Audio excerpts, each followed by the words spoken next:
It's time for Health Futures with Cypress Home Care Solutions, Bob Roth.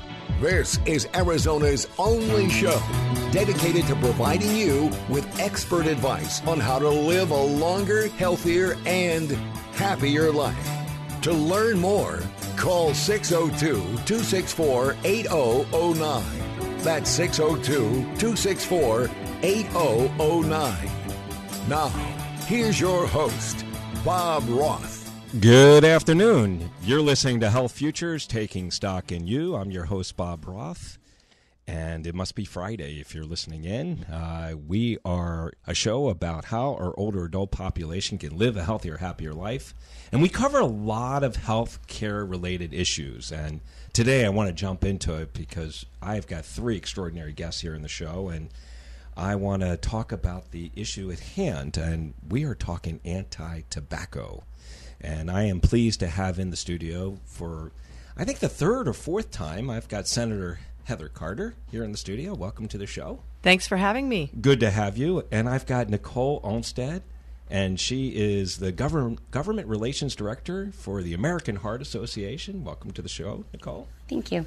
And then I've also got Brian Hummel here. He is the Arizona Director of Government Relations for the American Cancer Society Cancer Action Network. Welcome to the show. Thanks so much for having me. So we're jumping right in. We're talking anti-tobacco. So I understand there are a couple bills that are down at the legislature that are being reviewed right now. Anti-tobacco, while we want to talk about anti-tobacco, many of us old school people think about the cigarettes. And we want to talk about cigarettes, but we want to talk about this new phenomenon called vaping. So what's going on? Well, as many people, including your listeners, have probably heard, we have a youth epidemic when it comes to our kids using vaping products. We have worked year after year to try and address this situation. This year I introduced legislation that had broad-based support, including the health industry, the health advocates, patient advocacy organizations, school groups, communities, the Attorney General's office. We came together and decided it was time to fix the definition in statute of what these products are and basically treat them like tobacco because that's what the product is derived from. Nicotine comes from tobacco. This is very simple. You would think this would be easy to get over the finish line because it's common sense. Treat these vaping products like we treat tobacco. However, that's not the case.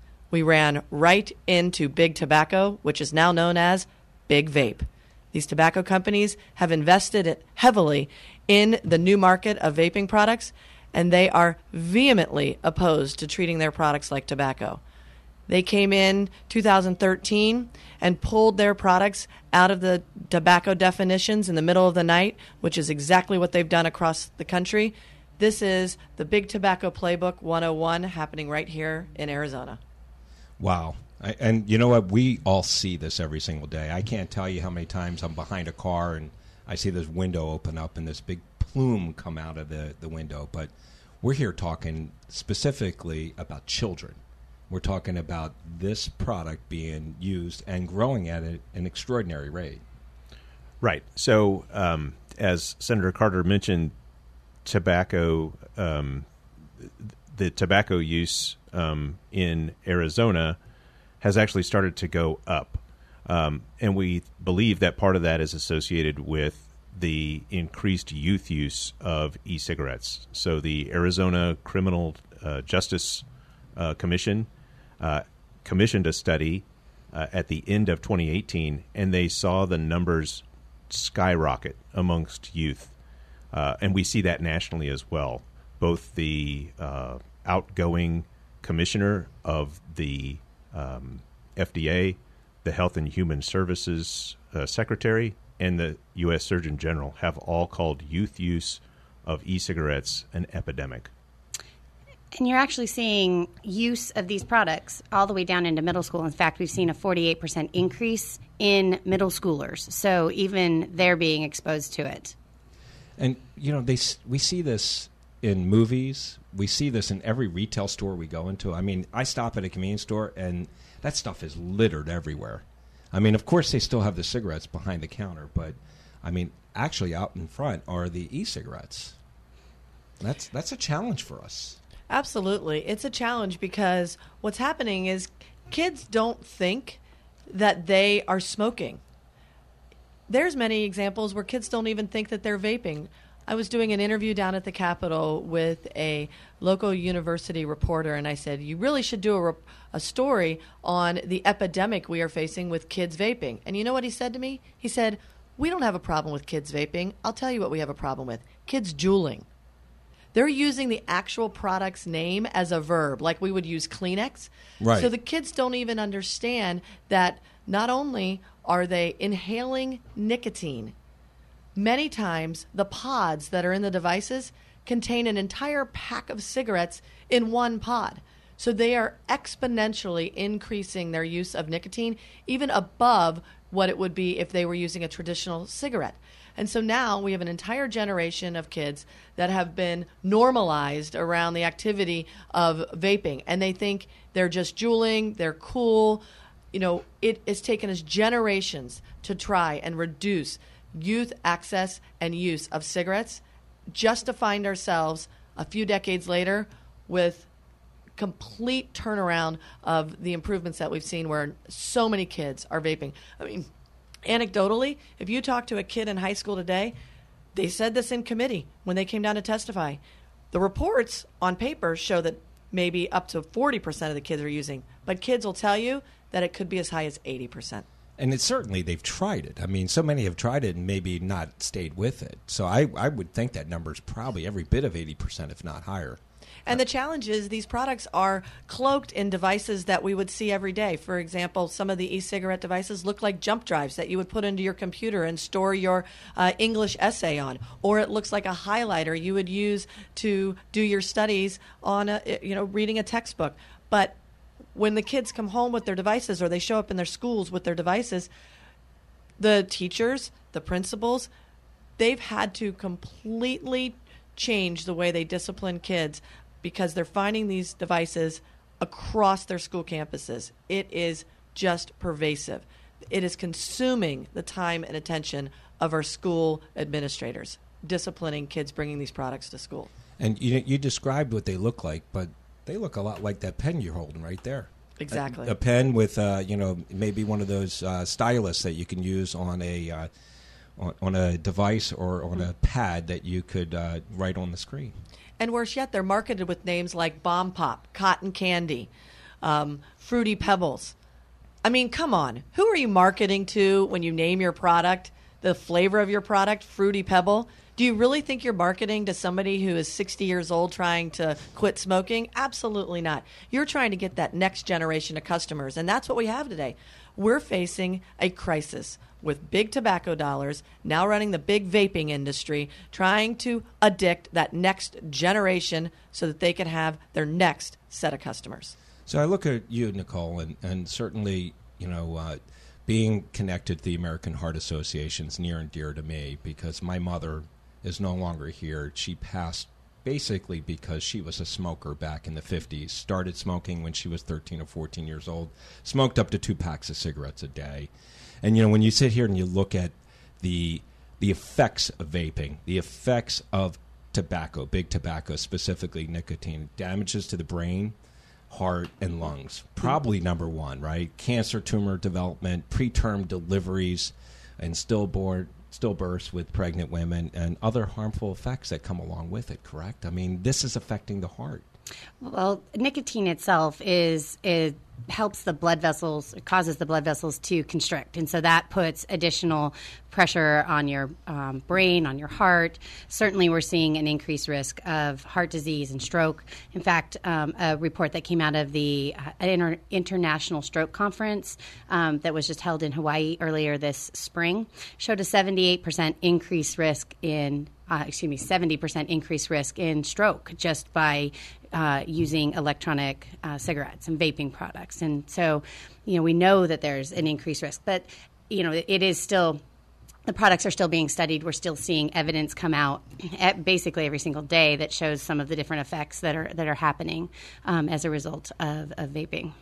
Wow, stunning. And, Brian, you and I were talking before the show about the beginnings of vaping. And, I remember a company right here in town called Enjoy, who was one of the very first, and I remember seeing one of their ads around the Super Bowl back 10 years ago. There's a little history to this, is there not? Yeah, for sure, Bob. There's so in 2009, 2 shipments of these products that were attempted to be brought into the United States were blocked by the U.S. FDA, saying these products were medical devices. And the companies that were bringing them in said, no, we're not making any medical claims, so the FDA cannot stop this shipment. They ultimately went to court, and what they ended up they ultimately ended up winning with an argument saying these products cannot be regulated by the FDA because they're tobacco products, and if the FDA is going to regulate them, they have to do so as tobacco. They ultimately won that case. It was approved on appeal. And so the FDA considers these products to be tobacco. It's how they sort of marginally regulate them right now. There's very limited regulation currently, a lot of proposed rules, and they have been deemed as tobacco. And we're hopeful that those regulations will get much stronger at the federal level. And that's what we're trying to do here at the state level. Hard to believe we're down one segment. Going out with a little Jerry Rafferty. Thank you, Wes. You've been listening to Health Futures, Taking Stock in You. We're talking about the big tobacco lie. I've got Senator Heather Carter here. I've got Nicole Olmstead from the American Heart Association. And I've got Brian Hummel from the American Cancer Society. Stick around. We'll be right back.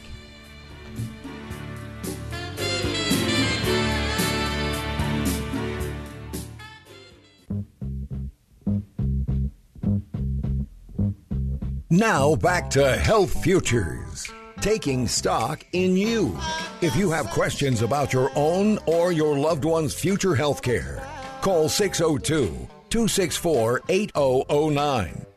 Now, here's your host, Cypress HomeCare Solutions, Bob Roth. Welcome back. You're listening to Health Futures, Taking Stock in You. We're on segment number 2. If you missed the first segment, go up to our website at cypresshomecare.com.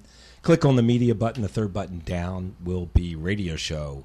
And you'll be able to catch this show as well as about 300 others that we've been bringing to you for the last 6 years. So if you missed our first segment, I've got here in the studio, I've got Senator Heather Carter. I've got Nicole Olmstead. She's from the American Heart Association. And I have got Brian Hummel. He's with the American Cancer Society, Cancer Action Network. And we are talking about the big tobacco lie. And, Senator Carter, you were sharing a recent publication, and I would love for you to share that with our listening audience relative to the nicotine that is found in these vaping products. Well, last week, just a recent study that was carried out by the University of California determined that people who vape regularly could be doubling their risk of a heart attack. And even more shocking is that if you smoke regular cigarettes, you are 3 times as likely as a non-smoker to have a heart attack. But if you vape, 5 times as likely to have a heart attack than a non-smoker. So 5 times? 5 times. Wow. That is what is absolutely shocking. And it's the first time we've been able to show a long-term impact of e-cigarettes. And that's the challenge here. It took decades of research to show how horrible smoking cigarettes was to individuals who did this on a regular basis. And now, I don't think we should have to wait decades before we try to stop this next generation from vaping. Right. If I can, Please. I think it's incumbent upon these products to show their safety, as opposed to proponents of health trying to prove that they're harmful.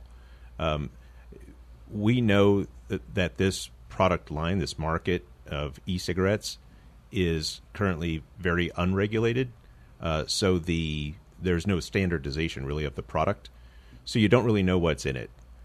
There have been varying studies. If you go on to the FDA website right now and the CDC website, you'll see their information about e-cigarettes and what is expelled from those. So a lot of people talk about vapor, And it very clearly says this is not water vapor, but depending on the product, there have been varying levels of cancer-causing chemicals that are expelled from the individual using these products. Nicotine, as we've talked about a lot. But it depends on the chemical makeup of the product itself. And then, of course, you have these products being heated. And then there are also, most of these products are manufactured overseas with varying levels of standard of the manufacturer. There are metal particles that also are expelled when the person expels this aerosol. Well, that means that's the same kind of stuff that must go into the lungs. Exactly. Incredible. And we also know how addicting nicotine is. And I mean, is this something that if you vape once, you're going to want to, want to continue to vape, or is it something that just occurs over time? So typically, the nicotine addiction, it is a very powerful addiction. Typically, it will take multiple uses to become truly addicted to it. However, as Senator Carter said in the previous segment, the amount of nicotine that is in some of these products is basically sort of supercharged. So the level of addiction and the amount of nicotine that you get from a pull on, especially some of these products, is much higher than a conventional cigarette. Not advocating for conventional cigarettes at all. Exactly. We know the absolute harm that's involved in those. However, there is again an sort of a unknown level of harm with these products, and until they've proven their efficacy, either for cessation or for some other medical purpose, they really should be treated as tobacco. Well, and I think it's important to note that, like Brian said, some of these products are kind of like super concentrated nicotine, and it has the vaping piece of it, the looking cool piece of it. That's what has really kind of attracted the youth that are using these products, and it fundamentally changes the way that their brain develops as they become an adult. So it's incredibly hard for them to quit the products. And we're actually even seeing that kids that knew smoking was bad for them, know that cigarettes are something they shouldn't use, they're being attracted to these products. So you have kids who would never have used a tobacco product to begin with, thinking that they're not using a tobacco product and becoming addicted to nicotine. And about 30% of those kids will transition to conventional cigarettes within 6 months of using a vape. It's amazing how much progress we made since the 70s, and just all of a sudden we have taken huge steps backwards. You know, it's interesting. The premise of your show is health futures and how to live a longer, happier life. We are facing a public health crisis right now with this generation of teenagers who think that it is cool to be vaping. The research is inconclusive of the health benefits of vaping, and yet we know what has happened to previous generations when they've engaged with tobacco smoking. And so why would we take a chance with this next generation? And here's the challenge. Big Tobacco likes to advocate for the vaping products as a smoking cessation device, but it comes at such a high risk for a new generation of people addicted to nicotine with the potential to convert to tobacco smoking. I just don't think it's worth the risk. But let me also be very clear. Nothing about the work that we are trying to put forward in legislation this year prevents a retailer, a vape shop, from selling a vaping product to a legal aged customer to stop smoking. And that's where we get into the Big Tobacco smoke and mirrors lies of what we're trying to do down at the Capitol. They are so vitriolic about not being treated as tobacco. It is painfully clear what their agenda is. We have the playbook from the 50s, from the 60s, from the 70s. We shouldn't be re-engaging in that same manipulative tactics in 2019. We know what Big Tobacco does.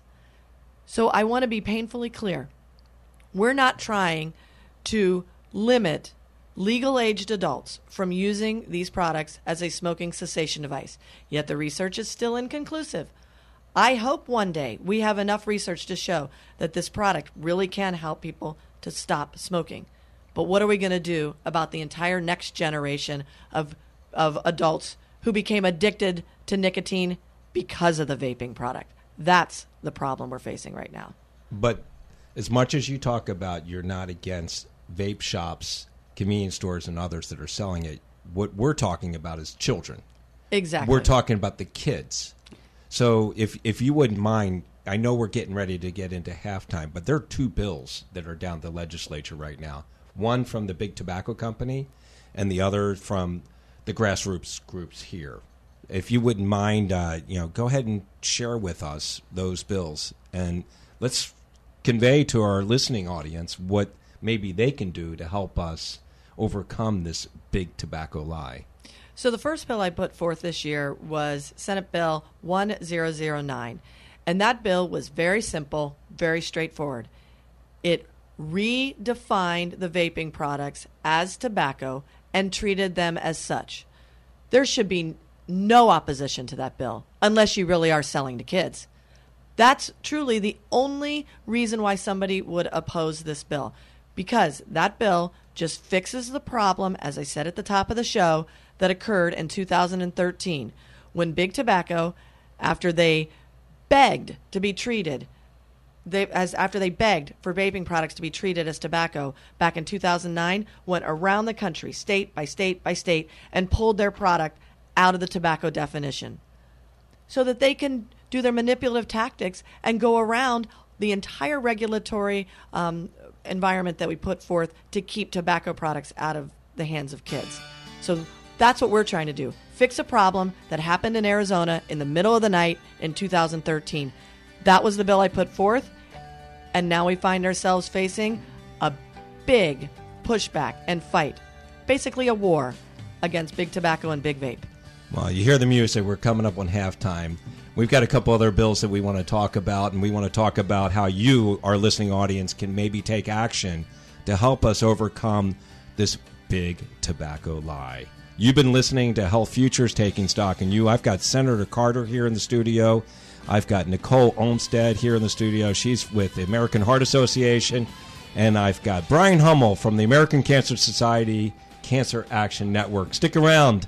We'll be right back to talk about the big tobacco lie.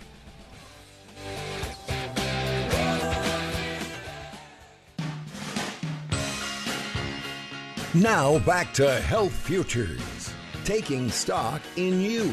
If you have questions about your own or your loved one's future health care, call 602-264-8009. Now, here's your host, Cypress HomeCare Solutions, Bob Roth. Welcome back. You're listening to Health Futures, Taking Stock in You. I'm your host, Bob Roth, and if you're just tuning in, we're on our third segment, and we are talking about the big tobacco lie.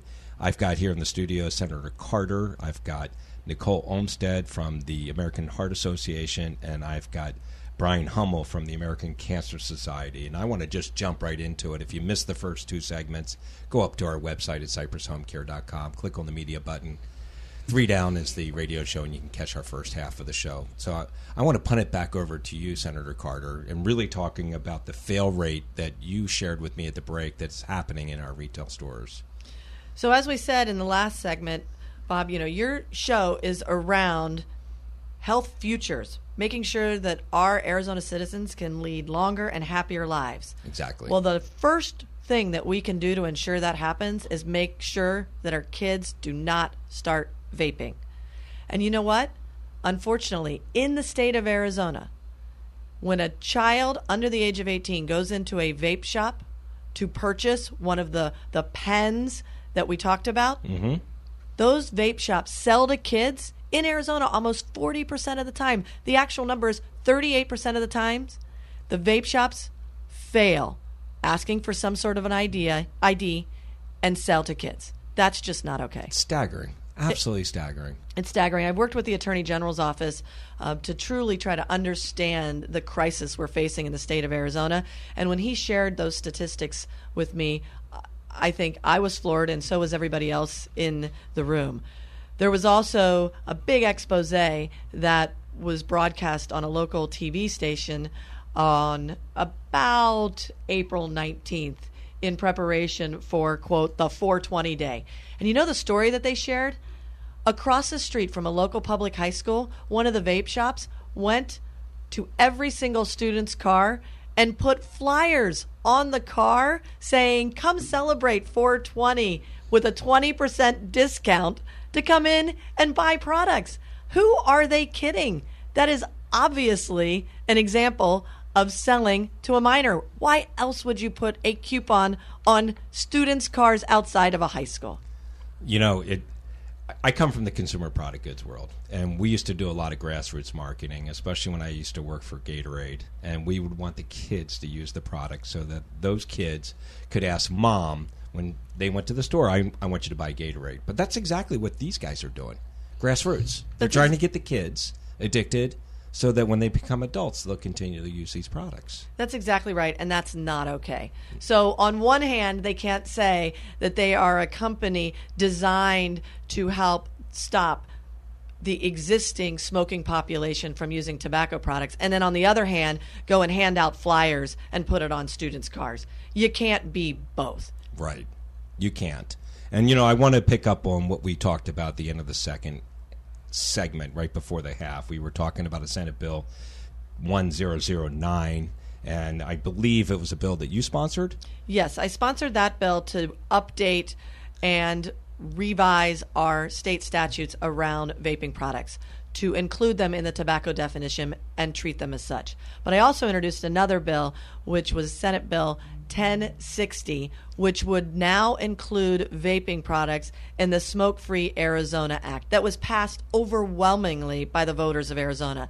So, for example, if you're in a restaurant enjoying a dinner with your family, the last thing that you want to have is this big wall of a vape cloud coming over your steak dinner while you're trying to enjoy that with your family. And that is the situation we have today. So vaping products are not subject to the Smoke-Free Arizona Act. And so I wanted to update our statutes to include those products in that as well. It's kind of like taking a step back into the past. You know, it's kind of like that TV show called Mad Men where they were drinking and smoking in the 50s and 60s. You know, some of us remember flying in airplanes and there being a smoking section, and some of us remember restaurants with smoking sections, which just boggles my mind. I mean, even if you're 20 feet away, I can still smell you're smoking. That's exactly right. Just this weekend, even in a movie theater, I was watching a movie, and interestingly enough, not only while the actress on the screen was vaping, which is just, you know, shocking when you see that. I mean, they're replanting their products into just our everyday lives. In the back of the theater, people were vaping. Wow. And so we have to update our statutes. I don't think it's too much of an ask to say, look, where you can't smoke, you shouldn't vape. I mean, it's that simple. If you're really trying to use the vaping products to quit smoking, you've already created your own personal behavior to not smoke in places where you're not allowed to smoke. I don't understand why you should want to vape where you couldn't smoke, even if you were a smoker. So the good news is that both of these bills made it out of the Senate unanimously. So I was very hopeful about the bills receiving a hearing over in the House and continuing to move through the process. Unfortunately, we were met with the brick wall of big tobacco, and the Health and Human Services Committee chair in the House refused to provide a hearing for Senate Bill 1009. However, she did hear the big tobacco bill, which we can talk about in the next segment. So neither bill received a hearing in the House. So what I did was revived both bills into now House Bill 2357, used what's called a striker in the Senate, revived both bills into one bill, and now we have passed a second time House Bill 2357 unanimously out of the Senate. It's awaiting a final reading in the House. So 2357, if we're appealing to our listening audience, how can people listening in take action? How can we get the people of Arizona to really help us support this so that these children aren't having access to these vaping products? Well, at this point in time, all roads lead to the Arizona legislature. The good bill, supported by the public health advocates, the patient advocacy groups, the school communities, the League of Cities and Towns, the Attorney General's office, is House Bill 2357. The bad bill, which those who have signed in support are companies like Juul, Altria, the big tobacco companies, the Vapor Technology Association, is Senate Bill 1147. So we need people to say, do not fall prey to the smoke and mirrors tactic of big tobacco, now big vape. No to 1147, and yes to House Bill 2357. Altria, they're a private equity group, aren't they? So Altria is the parent company of Philip Morris, the maker of Marlboro. And Altria made a $12.8 billion investment for a 35% stake of Juul Labs back in December of 2018. Wow. Incredible. Big money's behind the big tobacco lie. Well, you've been listening to Health Futures, Taking Stock in You. Got a little Bruce Springsteen taking us out, which is awesome. Senator Carter, I really appreciate you being down here. I know you're going to have to bow out to step down to do your duties down at the Capitol. You've got Senator Carter here, you've got Nicole Olmstead, and you've got Brian Hummel. Stick around. We got one more segment. We're going to talk a little bit more about the big tobacco lie. We'll be right back.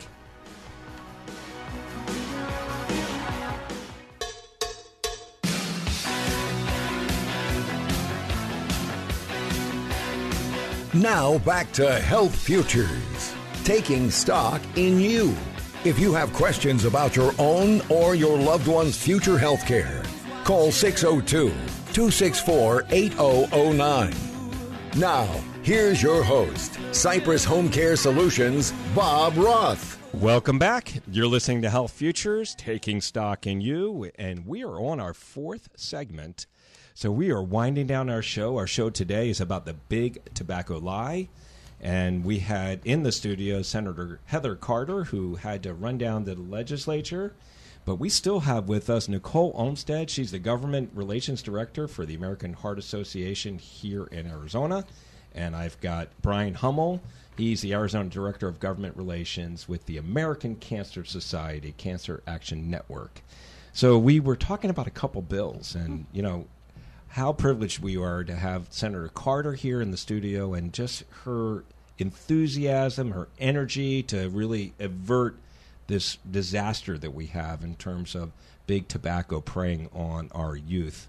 So she talked about this House Bill 2357 and how it passed unanimously through the Senate, and it has been heard in both houses, and there's a determination that we're still waiting on. But we're also talking about the Senate Bill 1147 that is sponsored by Big Tobacco, Juul, and Vapor Tech Association. And I was really surprised at Altria, which I know is a big private equity financier of a lot of businesses, including Philip Morris, has really been behind this. So I'm looking to you, Brian. Tell us a little bit more about this and some of the lies that they are, just pushing out there to the Arizona public. Sure. So Senate Bill 1147 is a bill that, again, sponsored by the tobacco industries and the Vapor Technology Association. So what that bill does is very specifically defines e-cigarette products outside of tobacco. So you heard Senator Carter talk about how important that is that we remain consistent to keep those products as tobacco. It also takes away existing regulation from local jurisdictions on tobacco products. So, for example, in the city of Tucson, they have had for over 20 years a tobacco retail license. This 1147 strips that away, takes it away, and replaces it with absolutely nothing. Wow. In the cities of Tempe and Phoenix, they have what are called proximity ordinances. So a tobacco retailer cannot be within a certain distance of a school, for example. That bill would strip those ordinances away, takes them away, and replaces them with absolutely nothing. It also prevents future regulation by cities, towns, and counties on sales and marketing of tobacco products. So this is everything the tobacco industry wants and more. This is a gift to big tobacco. Well, it's kind of like taking a step back in time, because this is the way it was back in the 60s and 70s, and now all of a sudden they want to try to do the same now with these vaping products, because they're not talking about cigarettes, they're talking about these vaping products, correct? Absolutely, they're talking about that. And so with what Brian said about defining these products outside of tobacco, if you do that, if you define them outside of tobacco, cigarettes, traditional, conventional tobacco, those are subject to some pretty strict regulations in terms of marketing, at the federal level. You cannot market those products to kids. However, by taking these vaping products, these e-cigarettes, and taking them outside of the definition of tobacco, you can market them to kids all you want, and there's nothing that the cities and towns will be able to do about it. If you have a strip mall, your standard strip mall across the street from a high school, you can have signs everywhere marketing those products and advertising them to our kids. Wow. It's amazing. I mean, really, what can we do as citizens of this great state of Arizona to really be able to protect our youth? Because we talked about it at the break. We all have children. And, we know how they're susceptible to, as Senator Carter talked about, movies and TV and all those ads that they're running right now. Trial is going to happen. I mean, we talk about, one of the things I think Senator Carter said, that the number could be as high as 80% of people trying. And then with nicotine, we know how addicting it is. What can we do, Brian? Right. So I think the first thing we would encourage everyone to know who your legislators are. So in Arizona, you have a state senator and you have 2 state representatives. Go to azleg.gov right now and figure out who your state senator and state representatives are, and contact them with a very simple message of yes to House Bill 2357 and no to Senate Bill 1147. But if you go to azleg.gov, you can find your members of the legislature and let them know how important this issue is to you. Phone calls, emails, and that information is on. And that information is on that website, other than the Twitter. But the phone numbers and emails are right there. Just click, boom, and you're there. And also, these bills are going to be voted on eventually, right? I mean, we're hoping that that's the expectation. Yeah, and you do have your ability to vote, and you certainly can. When these bills get heard, you can put in your vote. You can say that you're against it, and if you're really adamantly against it, you can ask to speak. Correct? Not anymore. Not anymore? Okay, so they've already been heard. Meetings. Yeah, they've already been heard in committee, but you can certainly set up meetings. You, as a citizen, everybody has the right to ask for a meeting with their representative and senators, and you can voice your opinion that way. And I would definitely use Twitter. Just do a search for their name. Most of the members, not all of them, have a Twitter account, and target them, and they pay attention to those things, especially when it's coming from somebody who could vote for them potentially. Well, I love how Senator Carter talked about our show being Health Futures, and we really are talking about the future health of our state. I want to, as we wind down our show, I want to leave some lasting remarks for our listeners. And Nicole, I'm looking at you. What are some of the things you want our listeners to think about? Especially, you come from the side of the American Cancer Society, and we know that tobacco, nicotine, causes cancer. So please. So, and it also causes heart disease and stroke, and it has an effect on blood pressure. I think it's really important as we think about these two different efforts. We have this effort that's being put forth by people who have traditionally and for many decades pushed to have healthier lives.